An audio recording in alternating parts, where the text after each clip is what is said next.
Bom, iniciando a gravação, vou compartilhar aqui a tela novamente, para a gente dar continuidade.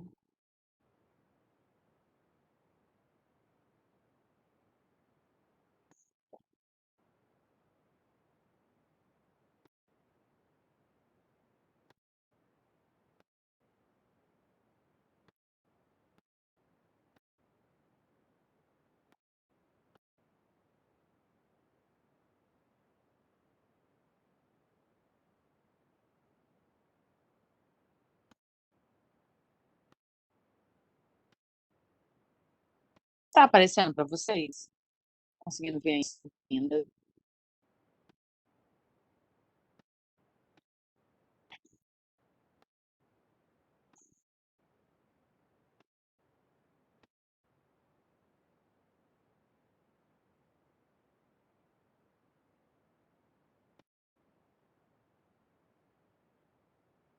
O inter tem intervalo, né.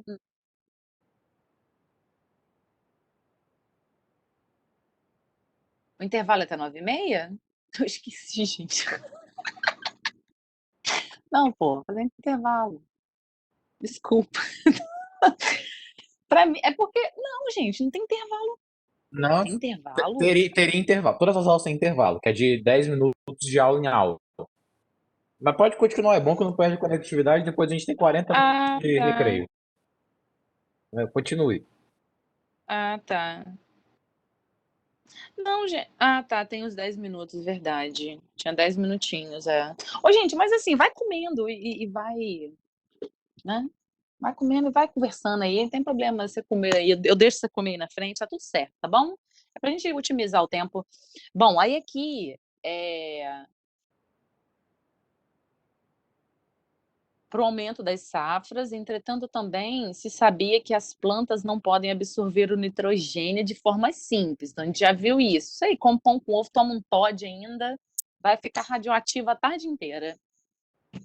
É, e a gente sabe que as plantas, elas dependem, nós e as plantas, né, a gente depende das bactérias que vão assimilar o nitrogênio da atmosfera. Então a gente não tem essa capacidade, graças às bactérias elas conseguem fazer isso. Eh, então as plantas não podem absorver o nitrogênio da forma simples, que é o principal constituinte da atmosfera, tem maior concentração. Elas precisam que o nitrogênio seja combinado, né, então elas precisam o quê? Do nitrato, de sais de nitrato, né, para poder assimilá-lo. Economias agrícolas, basicamente mantém o balanço do nitrogênio ligado, então a vegetação, né, a produção de vegetais, principalmente qual tipo de vegetal? Leguminosa. No entanto, com o advento da era industrial, que a era industrial faz? Com que as pessoas saiam do campo e vão para as cidades, né? Os produtos do solo são levados de onde cresce a colheita para lugares distantes, onde eles são consumidos, fazendo com que o nitrogênio ligado não retorne à terra. Então, focando nisso aqui. Isso tem gerado a necessidade econômica mundial de abastecer o solo com nitrogênio ligado. A demanda por nitrogênio, no caso aí do esse nitrogênio industrial, né, não da natureza, natural ali produzido pelas leguminosas, né, associado aí pelas leguminosas e bactérias presente nas raízes dessas leguminosas. A demanda por nitrogênio, tal como a do carvão, indica quão diferente nosso modo de vida se tornou em relação ao das pessoas que com seus próprios corpos fertilizam o solo que cultivam. Desde a metade do século, nós vimos aproveitando o suprimento de nitrogênio do salitre, né, que é uma reserva que tem lá no Chile, que é utilizado, né, para a indústria, para alimentícia, né, a indústria, todo o processo industrial e alimentício. Comparando o rápido crescimento da demanda com a extensão calculada a esses depósitos, ficou claro que em meados do século atual uma emergência seríssima seria inevitável. a menos que a química encontrasse uma saída, e encontrou, né, a produção da amônia aí industrial. Aí, de acordo com os argumentos de Haber, qual fenômeno teria provocado o desequilíbrio do balanço do nitrogênio ligado? Aqui, ó. Tá aqui. A era industrial fez com que as pessoas fossem para as cidades, longe de onde é produzido o alimento. O esgotamento das reservas de salitre? Não. O desequilíbrio, não. É claro que houve a extração, porque só tem esse nitrogênio lá, né, no Chile. O único nitrogênio não é só no Chile que tem essa reserva que tem nitrogênio no mundo. O aumento da exploração do carvão vegetal e do carvão mineral? Não está fazendo sentido nenhum, né. O carvão, principalmente carvão mineral. A redução da fertilidade do solo nas economias agrícolas? Vamos analisar outras. A intensificação do fluxo de pessoas do campo para as cidades? Olha aqui. Por que as pessoas estão indo? Para as indústrias. Então, elas estão indo para as indústrias. Aí isso faz com que o nitrogênio, o alimento saia do campo e vá para a cidade. E ele não fica no campo. Ele não fica lá. A necessidade de plantas absorverem sais de nitrogênio disponíveis no solo? Não, a planta sempre precisou de absorver. Todas as plantas dependem de sais de nitrogênio. Então, não fez com que a planta sempre vai precisar. Não foi isso que fez. Foi o deslocamento desse nitrogênio. Ok? Então, a resposta aqui da 7, letra D de Deus. Companhias que fabricam diesel usam cloro para clareamento, seguindo da lavagem. Alguns estão substituindo o cloro por substâncias ambientalmente mais seguras, como os peróxidos, né? Os peróxidos, eles vão ajudar a catalisar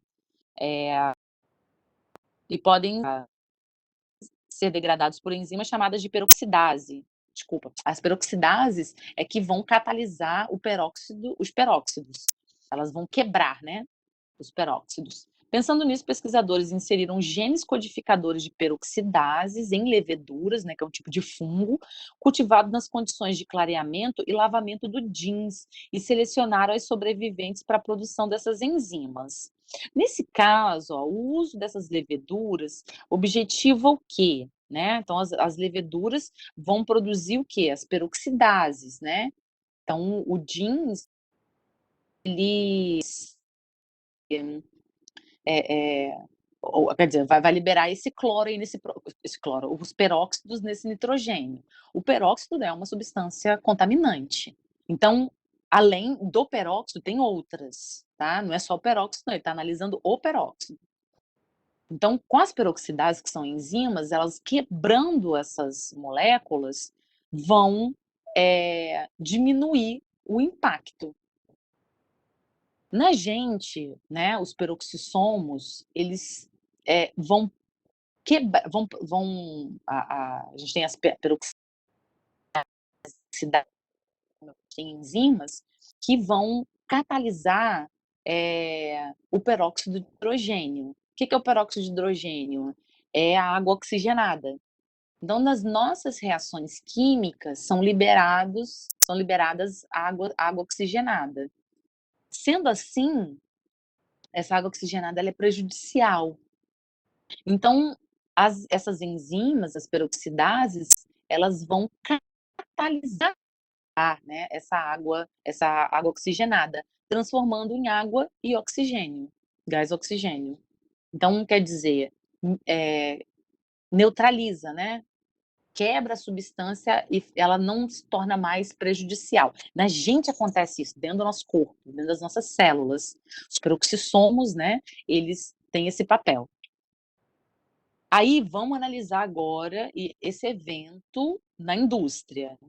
Então, o uso dessas leveduras, né, que vão produzir as peroxidases, é reduzir a quantidade de resíduos tóxicos efluente de lavagem? Efluente é tudo aquilo que é liberado na lavagem, né. Pode ser que seja essa, tá boa. Eliminar a necessidade de tratamento da água consumida, como eu falei, é um efluente, é um resíduo da indústria do jeans.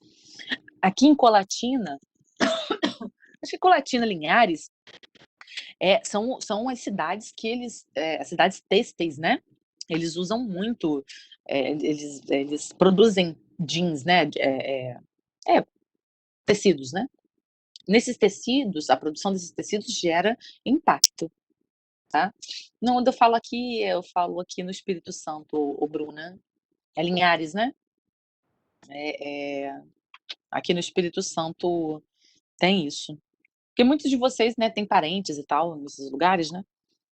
Então, não elimina, porque além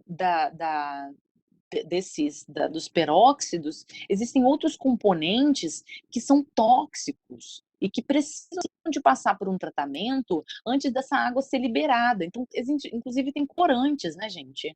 Teve um rio uma vez lá em Linhares, né, Bruna? Eu nunca sei quem é Linhares, Colatina, nunca lembro. Que esse rio ficou rosa, um córrego lá ficou rosa da liberação desse efluente aí. Existe toda uma política, né, para esse ambiente, para essa indústria, para ela poder tratar o efluente dela. Então, não é a letra B, que ele não elimina a necessidade de tratar a água, tem que tratar essa água consumida, né. Eleva a capacidade de clareamentos dos jeans? Não, a levedura não foi criada para isso. Ela não foi criada, lembrando que o clareamento é feito pelo cloro. Aumentar a resistência do jeans a peróxido, tadinho do jeans, né, ele deve estar muito sofrendo, porque tem os peróxidos nele, né. Associar a ação bactericida, ao clareamento, então quer dizer, bactericida, a gente não falou em nenhum momento de bactéria, né. Aí você tem que ter cuidado, porque às vezes você pode achar que levedura é bactéria, e não, levedura é fungo. Então, resposta aqui. Reduzir a quantidade de resíduos nos efluentes. A 9, a utilização dos extratos de origem natural tem recebido a atenção dos pesquisadores em todo o mundo, principalmente nos países em desenvolvimento, que são altamente acometidos por doenças infecciosas e parasitárias. Um bom exemplo dessa utilização são os produtos de origem botânica que combatem insetos. O uso desses produtos pode auxiliar no controle do quê? Inseto. Aí tu tem que saber de animal, né? Auxiliar no controle, ó. Auxilia no controle. Esquistossomose, né? Esquistossomose é aquele caramujo, Bionfalaria, que transmite o verme que vai causar a doença esquistossomose. Então é animal, não é animal, é um artrópode, desculpa, é um molusco, né. O que o problema está querendo dizer que é um animal artrópode, né. E a esquistossomose tem a ver com um verme que é um animal invertebrado, não é um artrópode. Leptospirose, doença do rato, né, aquele doença do rato. A doença do rato é o quê? É bactéria, né, então não tem nada a ver com inseto. Leishmaniose. Leishmaniose é um protozoário transmitido por um mosquito. Mosquito é um inseto. Então aqui a gente já deixa ele destacado. Hanseníase é a famosa, quem que sabe de hanseníase? Escreve aí para mim. No passado a hanseníase era conhecida como o quê? Isso aí, arrasou. E HIV é vírus, né, gente, então a resposta correta aqui é leishmaniose. Inclusive é uma zoonose, tá? Eu descobri esses dias que lepra era altamente contagiosa. Sim, sim. Aqui no Espírito Santo tinha um hospital ali no contorno, Pedro Fontes. Ele até hoje, pegava. Por isso, o Samuel, é que as pessoas se isolavam. Lembra os leprosários? As pessoas se isolavam por isso. Eu fiz um trabalho voluntário ali nesse hospital, e aí a gente ouvia as pessoas, né? Assim, não tinha risco de pegar, não, porque a doença já estava. Aí as pessoas falavam que, assim, aí tinha um cara lá de Cachoeiro, que ele veio embora para cá, abandonou a família, porque ele viu que a família estava separando o talher, o copo dele, né? Aí ele se sentiu muito ofendido com isso. Olha que doido isso, né? Isso, assim, gente, há muito tempo atrás, tipo 40, 50 anos atrás. Que não é muito tempo, né? Não é muito tempo, porque se a gente pensar, né? A doença já estava controlada.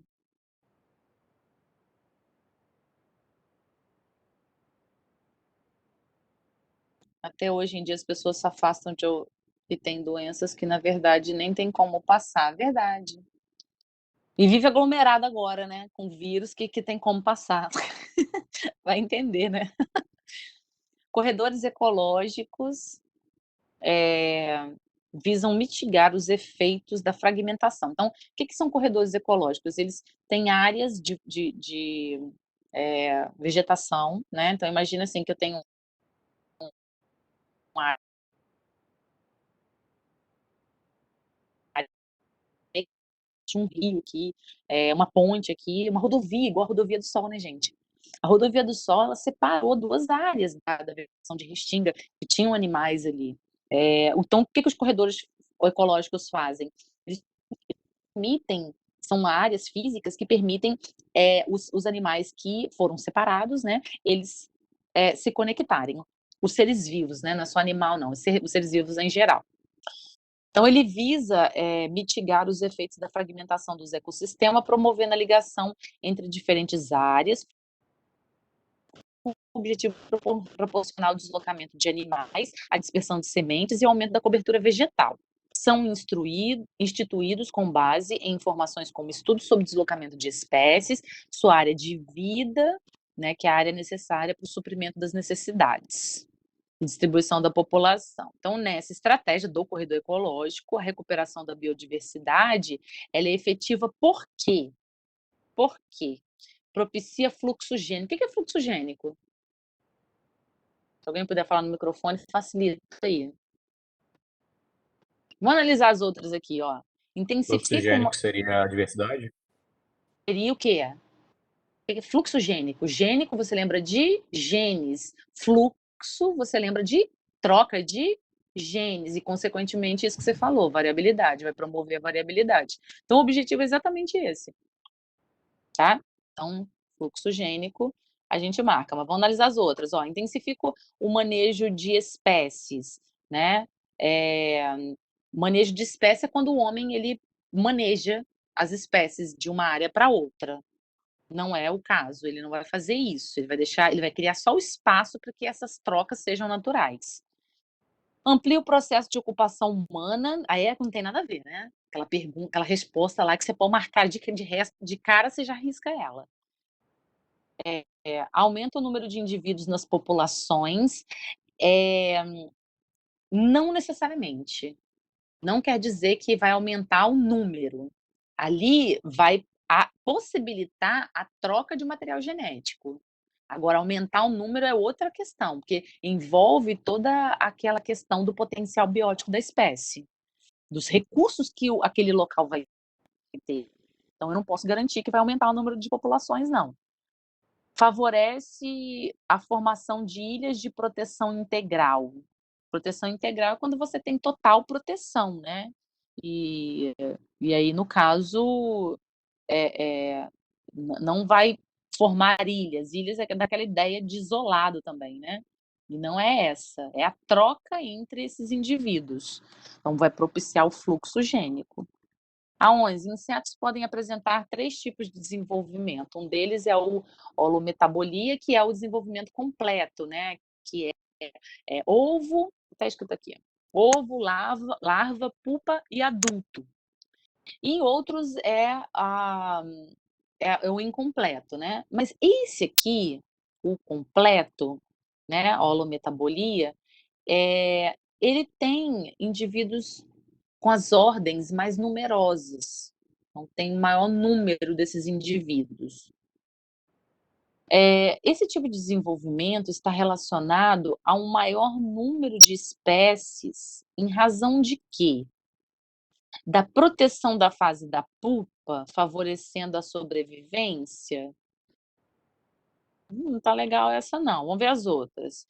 Produção de muitos ovos, larvas e pupas, aumentando o número de indivíduos. Tá falando de quantidade, né. Eh eh, então, tem maior número? Tem. Vamos ver as outras. Exploração de diferentes nichos, vamos analisar essa? Diferentes nichos, o que que é nicho? O nicho seria, a demanda daquela espécie. Então, às vezes isso seria o papel dele. Mas a gente está falando de um único indivíduo. Vamos pensar na borboleta? A borboleta, quem assistiu Cocoricó lá, viu que, tipo, né, a borboleta ia lá, botava o ovinho, né, e o ovinho, ele depois eclodia e virava lagarta, e a lagarta come, come, come, come igual a musiquinha, e depois ela vira pupa, né, aí tinha aquela pupa, pupa, pupa, a lagarta vira pupa. Eu achava super fofinho aquele Cocoricó. Aí, o que que acontece? Então a gente tem ovo, larva, pupa e adulto. A borboleta, ela se alimenta diferente da larva. A pupa se alimenta ali dos próprios resíduos dali que ela produz ali, ela fica, né, baixo metabolismo. O ovo, ela vai consumindo o vitelo daquele ovo ali. Então o que que tem a ver com o nicho? Tem a ver com reprodução, tem a ver com o comportamento daquele ser vivo naquela região, eh, tem a ver se ele é ovíparo, tem a ver se ele é herbívoro, se é carnívoro, isso aí. Então o que que a gente presta atenção? A pupa, o ovo e, a lagarta, eles têm são fases do mesmo animal, mas que têm um nicho ecológico distinto, ok? Então, ó, exploração de diferentes nichos, evitando a competição entre as fases da vida.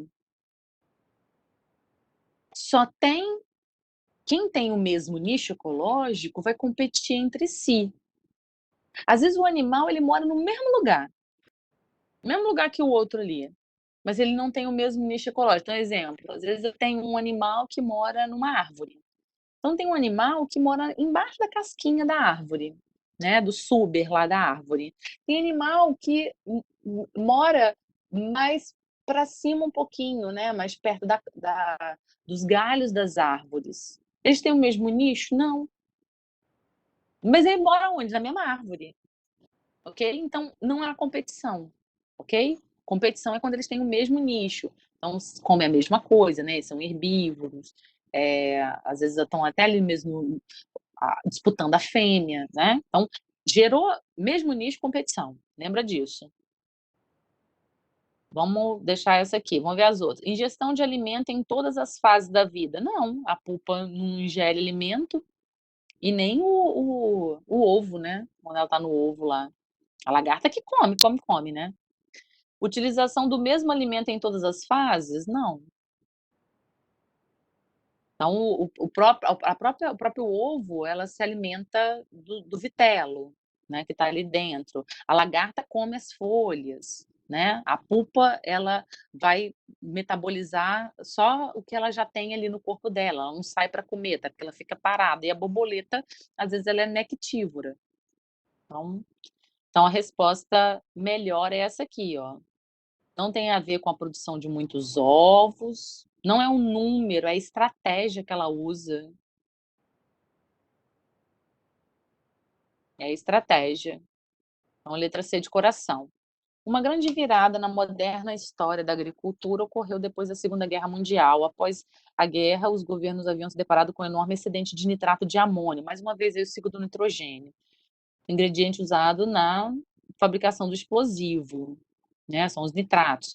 A partir daí, as fábricas de munição foram adaptadas para começar a produzir fertilizante, tendo como componente principal os nitratos, que é o que a planta utiliza, né, nitrato. O ciclo natural do nitrogênio, o equivalente ao principal componente desses fertilizantes natural, é produzido em qual etapa? O nitrato é produzido em qual etapa? Então vamos lá, ó, fixação biológica. Fixação biológica, né, não tem nada a ver com nitrato, produção de nitrato. É quando a bactéria, ela captura o nitrogênio, né, ela assimila o nitrogênio ali. Depois, ela transforma aquilo ali para amônia. É um processo chamado de amonificação. A amonificação, ela vai virar nitrito, né, ela vai virar nitrito. Nitrito é nitrosação. Do nitrito para o nitrato é nitratação. Então a resposta correta é nitratação. Depois da nitratação, outras bactérias vão liberar esse nitrogênio, aí a gente chama de desnitrificação. Beleza? Então, processo aí, nitratação. A outra aqui, ó, tá falando do boto cinza. Ele acumula maior concentração dessa substância. Que substância? Vamos lá ler no texto. Mamífero dos golfinhos são excelentes indicadores de poluição nas áreas em que vive, pois passam toda a sua vida, né, cerca de 30 anos na mesma região. Além disso, a espécie acumula mais contaminantes em seu organismo, mais contaminantes, como o mercúrio. Mercúrio é um metal pesado, muito utilizado aí no beneficiamento aí do ouro, né, para clarear, separar o barro do ouro. Por quê? Que eles são animais herbívoros? São animais detritívoros? Então a gente não vai olhar isso agora. São animais de grande porte? São animais de grande porte. Digerem um alimento lentamente? Não está fazendo sentido, porque a gente sabe que metal pesado acumula, ele não é digerido. Então não tem nada a ver com isso. Estão no topo da cadeia alimentar? O que você lembra disso? Metais pesados, quem sofre mais? Quem está no topo da cadeia. Dos animais, por exemplo, que o ser humano pode consumir, qual que seria o pior? Quem sabe? Desses animais que o humano pode consumir, que tá com metal pesado. Quem sabe? Qual peixe? Maurício.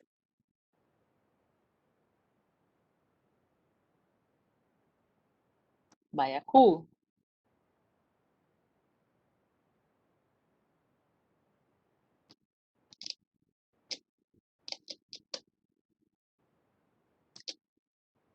Bom, os metais pesados, eles se acumulam muito, eles tendem a acumular no tecido adiposo. Então, são animais que têm bastante gordura. Então, a galera aí que ama um salmão, eu pelo menos amo, ele tem aquelas linhas brancas que você vê no salmão, é gordura. É até o ômega 3, né? Ali acumula bastante metal pesado. Então é bem delicado isso, né? Então, animais que estão no topo da cadeia alimentar têm uma concentração maior de metais pesados. Piracema. Piracema é aquele ato do peixinho subir rio acima para poder desovar, né? Então é importante o quê? Na reprodução das espécies de peixes. Induz o processo que estimula a queima da gordura e ativa mecanismos hormonais complexos, preparando-os para a reprodução. Intervenções antrópicas humanas, né, nos ambientes aquáticos, como a construção de barragem para as hidrelétricas, interfere na reprodução desses animais. Aí está pedindo, essa intervenção antrópica prejudica a piracema por quê? que é a piracema? É o movimento. Então vai prejudicar o movimento por quê? Altera o percurso da migração? Pode alterar, né, vamos ver os outros. Longevidade dos indivíduos, longevidade é o quê? É o tempo que ele demora, o ciclo de vida dele? Não, não interfere nisso. Disponibilidade de alimentos? Não, porque a piracema ela é barreira, né. Ele está subindo para quê? Para comer? Não, para desovar. Período de migração da espécie, o período, se ele for de janeiro a novembro, ele vai continuar sendo de janeiro a novembro, né.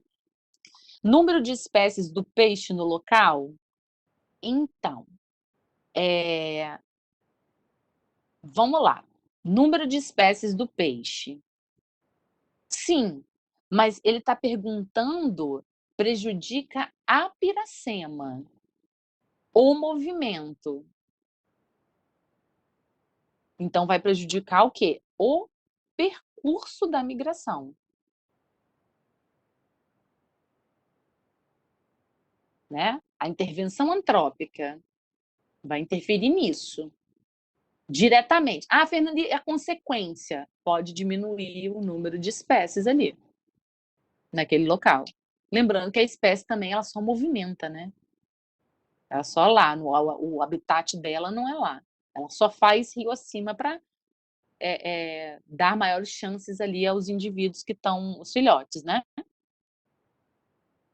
Essa aqui, a 15, para se adequar às normas ambientais atuais, as construtoras precisam rever as obras. Acabei falando disso, né. Aí foi até colocado aqui, ó, esse concreto aqui, que ele é de áreas vazadas, né. Então, por exemplo, aqui é o concreto e aqui é grama, grama, grama, né. Esse aqui é o piso concreto tradicional e esse aqui que é aquele que é a proposta daqui. A utilização desse tipo de piso tem como objetivo o quê? No solo, evitar o quê? A impermeabilização. Diminuir a temperatura? Não, não é esse o objetivo. Mas como consequência, pode diminuir a temperatura? Pode, porque a gente sabe que uma área com vegetação, apesar de que é grama, né, pode diminuir bem pouquinho também, mas não é o objetivo. Acumulação de matéria orgânica? Não é esse o objetivo. Alterar o pH? Nenhum momento. A salinização? Muito menos. Não está plantando nada para ficar mensurando salinização e pH, né, mas tem a ver com isso aqui, ó, impermeabilização. Exatamente isso que eu falei antes, né, já falei bastante, então não vou nem repetir, a não ser que vocês queiram, né, quiser teve dúvidas em relação a isso. A coleta de fezes de animais domésticos em sacola plástica e o seu descarte pode criar condição de degradação que geram produtos prejudiciais. Enfim, é matéria orgânica, fezes, né, a gente tem, além da matéria orgânica, a gente tem, eh resíduos, né, que vem de fezes.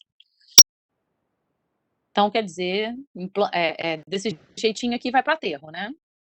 Aí aqui um projeto desenvolvido por Cambridge, em que as fezes dos animais domésticos são recolhidas em sacolas biodegradáveis, quer dizer, já não pode ser sacola que não é biodegradável, jogadas em um biodigestor. O que é um biodigestor? Ele é um processo, anaeróbico, tá?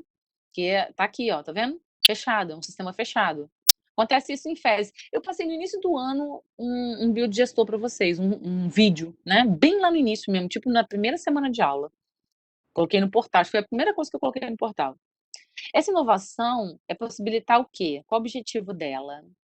Aqui, ó, vai iluminar, ó, recolhidas em sacolas e os produtos são utilizados em equipamentos do próprio parque. Produto o quê? Do, eh eh, aqui, ó, a lâmpada, né, vai gerar energia. Então, essa inovação aqui é possibilitar o quê? Queimar o gás metano.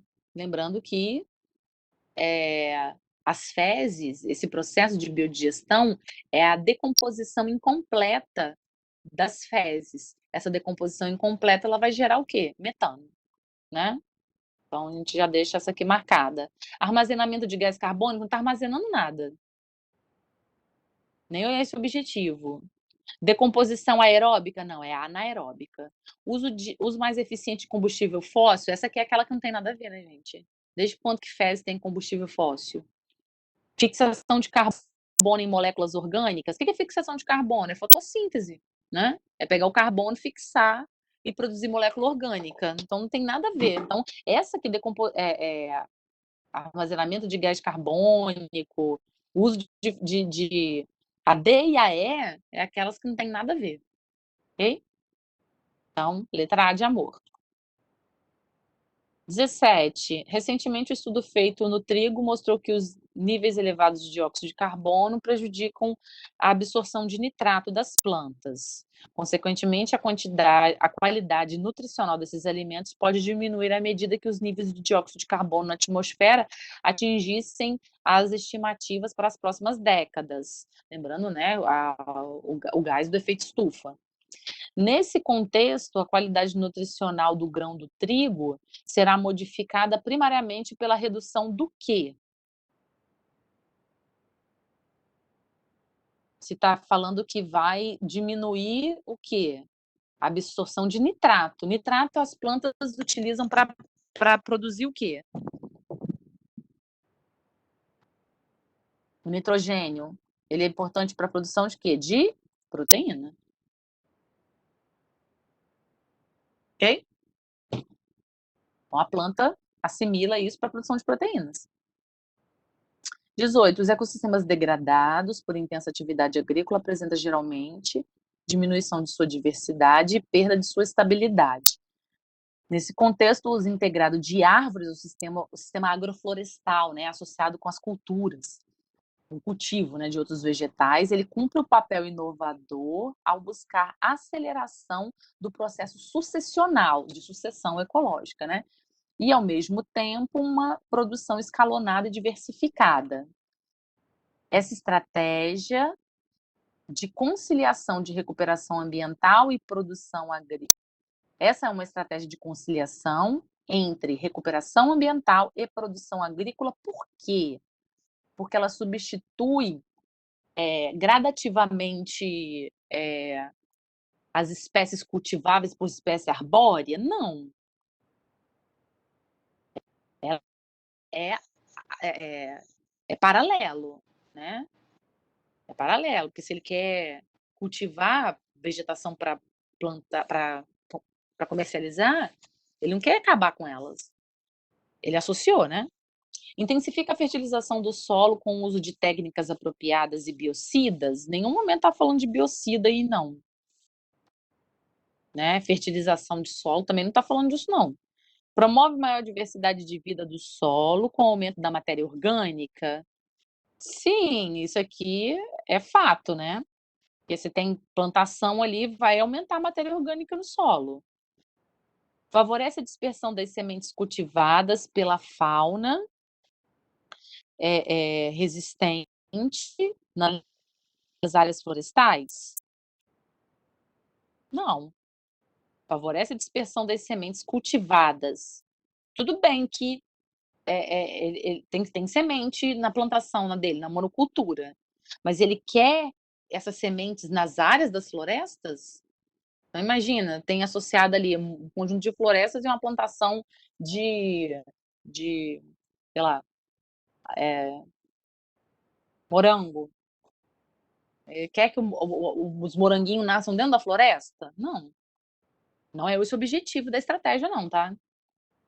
Cria condições para o estabelecimento de espécies pioneiras, com diminuição da insolação sobre o solo.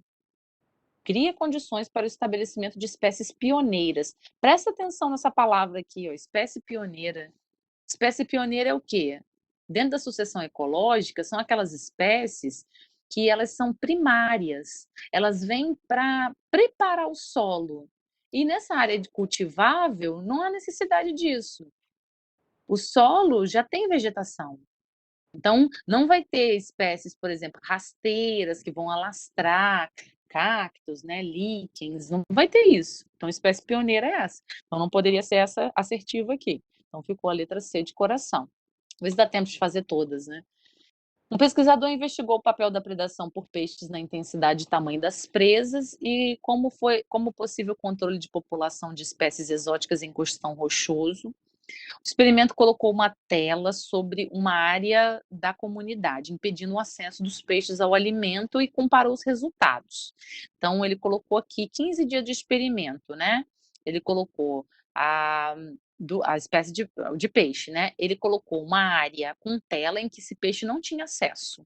Essa primeira aqui. E essa aqui é que o peixe tinha acesso, né?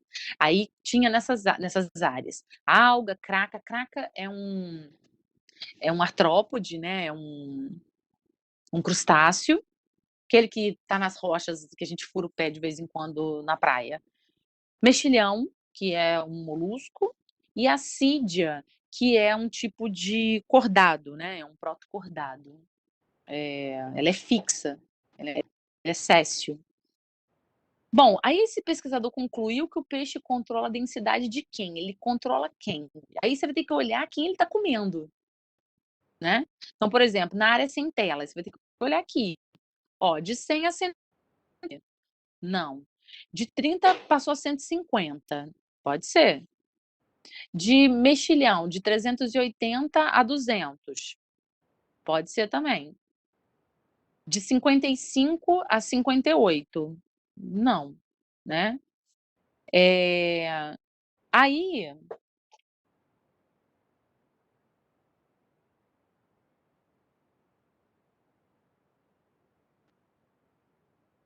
vamos olhar aqui. Ele come algo estimulando seu crescimento? Não, que não foi crescimento, foi diminuição, né? Assim, quando come, tendência a diminuir, né, gente, não aumentar. Mas estimulou, aumentou o crescimento? Aumentou. Craca predando especialmente animais pequenos. Então, craca, pode ser. Mas ele preda animal pequeno? Não. Então, antes elas tinham o quê? 2 centímetros. E agora, predominância é de indivíduos pequenos, né? De 1,5, 1,5 cm. Não é. Mexilhão predando especialmente animais pequenos. Mexilhão, diminuiu. Predou animais pequenos, animais tinham 3 centímetros e agora foi verificado 6 centímetros. Cadê os pequenos? Sumiram. Então, foi predando os animais pequenos? Sim. Vamos ver as outras. 4 espécies testadas predando indivíduos pequenos. Não, ele não comia as 4, não. As assídias, apesar de não representarem os menores organismos. Eles não comiam assídia.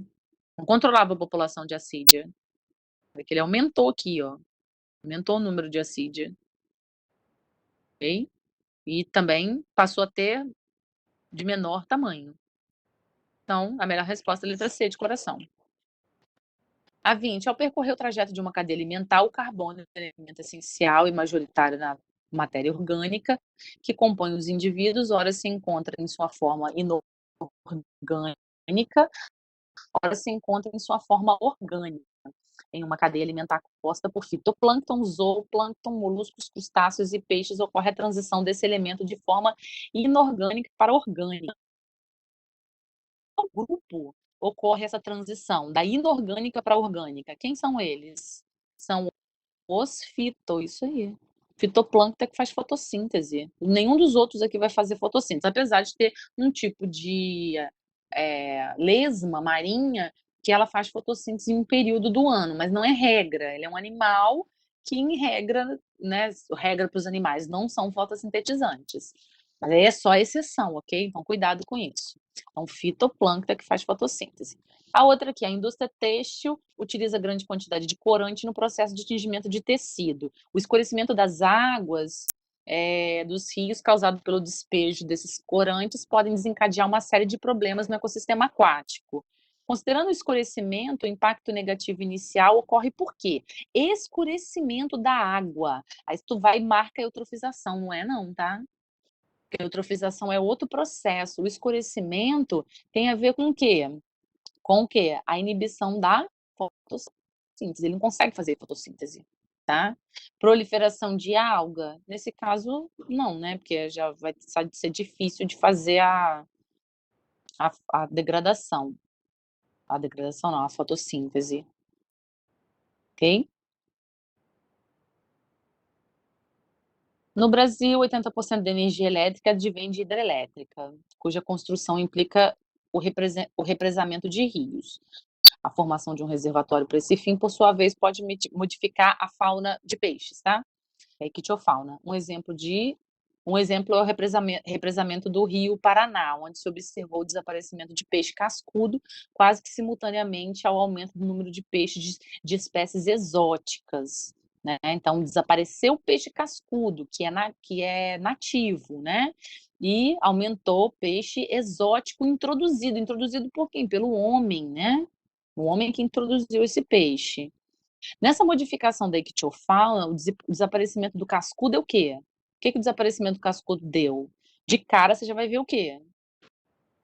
O cascudo e o outro peixe exótico. Você já sabe que já são o quê? Espécies diferentes, não é? Sendo espécies diferentes, eu tenho aqui um exemplo de competição. Aumentou a competição desses animais. E a competição interespecífica, porque entre espécies. Se fosse a competição entre os cascudos, seria intraespecífica. Beleza? Mas dá tempo aqui dos outros. O melhor tamanduá do mundo é solitário, hábito noturno, repousando geralmente, né, em cipó. Quando em atividade locomove vagarosamente. Então, tudo isso aqui que ele está falando é do quê? Do nicho ecológico dele, ó. Essa descrição sobre o tamanduá não está falando do habitat, está falando do nicho ecológico. Tá? Quando fala dele, se ele é carnívoro, herbívoro, a gente já falou disso, né? A última aqui, ó, para diminuir o acúmulo de lixo e desperdício de valor econômico, reduzir a exploração de recursos naturais, adotou em escala internacional a política dos 3 R's, né? Reduzir, reciclar e reutilizar. Um exemplo da reciclagem é o quê? Garrafa de vidro retornável para cerveja ou refrigerante, isso não é reciclagem, isso é reutilização. Lata de alumínio como material para fabricação de lingote. Lingote é aquilo que é usado na indústria, né? A indústria derrete e faz. Tem tudo a ver isso aqui. Saco plástico de supermercado para lixo? Não, reutilização. Embalagem plástica vazia e limpa para condicionar outros alimentos? Não, reutilização. Garrafa PET cortada para fazer vaso? Não, reutilização. Ok? Então ficou aqui letra 24, letra B de bola, tá? Amanhã eu falo de biologia celular, né? Na verdade, eu vou até começar, vamos ver se, não sei se vai dar tempo. Tá bom? Que tem a ver aqui, ó, com as células, né? A parte celular, de tecido, hereditariedade. A gente vai falar um pouquinho disso aqui, tá? Vamos ver se dá tempo de fazer essa aqui, ó. O DNP é conhecido como desacoplador da cadeia de elétrons na mitocôndria. A cadeia de elétrons é aquele processo de fosforilação, né? Lembra da bioenergética, são aqueles 3, glicólise, ciclo de Krebs e fosforilação. Em qual dos 3 produz mais ATP? Escreve aí para mim. Qual dos 3 vai produzir maior número de ATPs? Glicólise, ciclo de Krebs ou fosforilação? Ou cadeia respiratória, né? Que é a fosforilação oxidativa. No, é a terceira, fosforilação. Ciclo de Krebs produz pouco ATP. Tá? Então, fosforilação é o que tem maior quantidade, né? São 26 ATPs. Não, beleza. E aí, porque esse DNP, ele vai causar um efeito emagrecedor, né? Mas ele pode ser muito perigoso e até letal, porque é um medicamento até proibido em muitos países, inclusive no Brasil. Na mitocôndria, essa substância captura o espaço entre as membranas, né, entre a membrana, dos prótons, né? Aqueles prótons que a ATP sintase ela utiliza, né, para movimentar a ATP sintase, proveniente da atividade das proteínas na cadeia respiratória